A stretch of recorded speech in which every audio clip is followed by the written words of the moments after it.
Um, a film is, when it's finished, all the elements together in a way that feels correct and feels complete. And that's what goes out.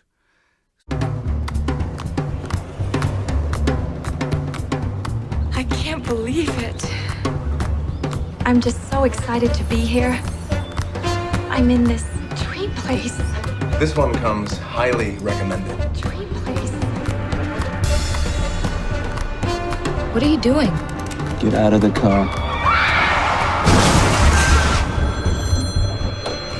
Yes. The girl is still missing. What's wrong? I just don't know who I am.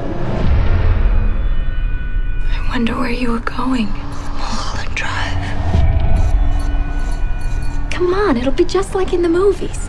We'll pretend to be someone else.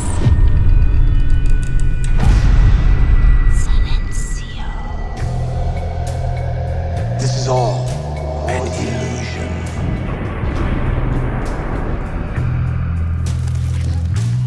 You want to know who you are, don't you?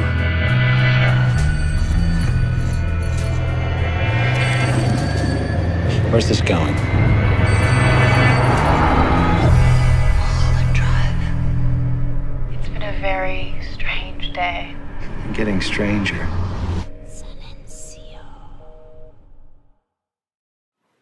Mulholland Drive, an extraordinary film created by David Lynch in 2001, is a psychological thriller following Diane, aka Betty, through her dreamscape as she navigates what she wants and what actually happened in her real life. Diane wants to be a successful actress in Hollywood, and in her dreamscape she very much is. However, she also wishes that she hadn't, spoiler alert, sent a hitman out after her lover and friend, Camilla, aka Rita. The film explores the narrative through highly surrealist means, using symbolic shots and a scattered narrative. Every time you watch this film, you will discover something new, something you haven't seen before. I personally have watched the film around 6 times, and every time I'm surprised by things I've missed. David Lynch, a filmmaker who is known for his very specific and unique style, uses several different techniques to convey the meaning of the film. One of the notable techniques is the tracking shot. David Lynch uses this to extreme effect, following cars down twisting paths and a man as he confronts his fears outside of a diner, only to be shown that his nightmare was real.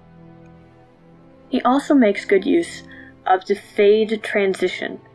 Oftentimes, shots overlay each other for much longer periods of time than your typical fade, as we see one image overlaid on top of another before we move on to the next.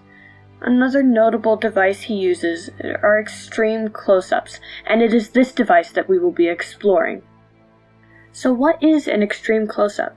An extreme close-up is a type of shot distance. Shot distance is measured in how far away the camera is from the subject of the shot. The first of these shot distances is the extreme long shot. The extreme long shot is typically a landscape shot in which the subject is barely, if at all, visible. Next is the long shot. The long shot shows the entirety of the subject and often has a little bit of distance, so you can see quite a bit of a background. Next is the full shot. The full shot contains the entirety of the subject but a little bit less background. The top of the subject is typically towards the top of the frame and the bottom towards the bottom of the frame. Then, the medium shot.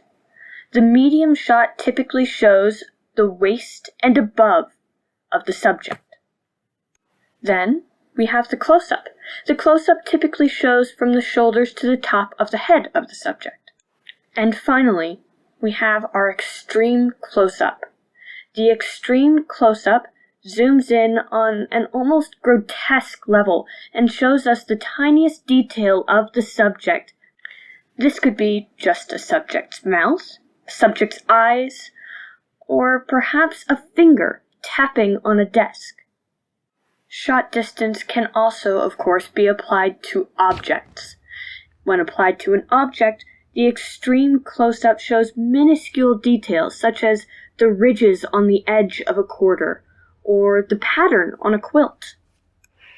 One example of an extreme close-up used in Mulholland Drive is visible in the opening sequence of the film. The shot begins as we look around the room and then slowly track towards a pillow. By using the extreme close-up here, David Lynch creates a point-of-view shot. We see through the eyes of Diane as she looks around her room and falls asleep, slowly going face first into her pillow. This shot also symbolizes the entrance into the dream world, where Diane becomes Betty. Lynch also uses the extreme close-up in a shot-reverse shot pattern to create the effect of eye contact. In this shot, Betty, the actress, makes eye contact with Adam, the director, at an audition. This is the first time that Diane, aka Betty, is really seeing Adam in her dream sequence. And in the real world, we know that Adam is an enemy, her rival lover, and a director who simply would not cast her. This eye contact holds multiple meanings as we see these characters connect for the first time through an extreme close-up perspective. Another scene in which the shot-reverse shot through extreme close-up pattern is used to create the effect of eye contact is used when Adam, the director, is in a meeting with his producers when these strange men come in and try to impose their choice of a lead actress upon Adam.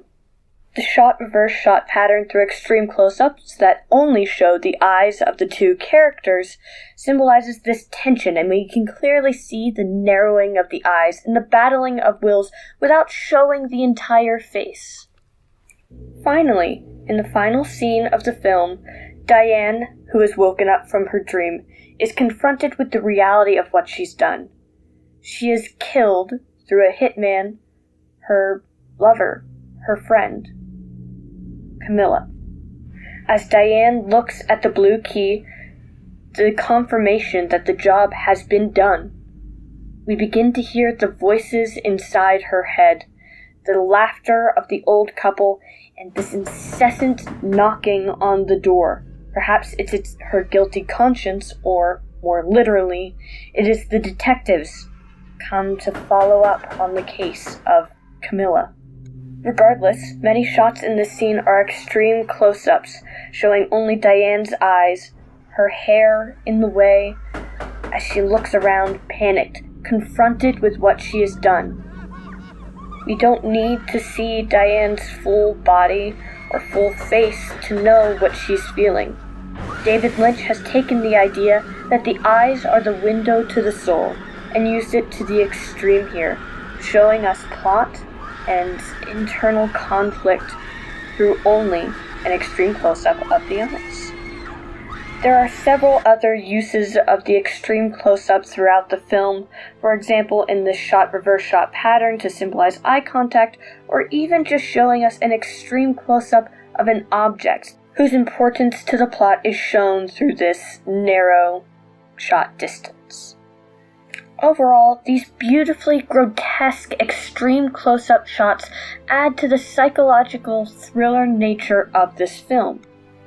It highlights symbols and narrows our focus to a specific person, allowing us to become more emotionally invested in these scenes, even through only the eyes. I highly recommend, if you haven't watched Mulholland Drive, watch it. It's worth it. David Lynch is one of my most favorite filmmakers, and his unique use of cinematography is truly wonderful to watch. Thank you.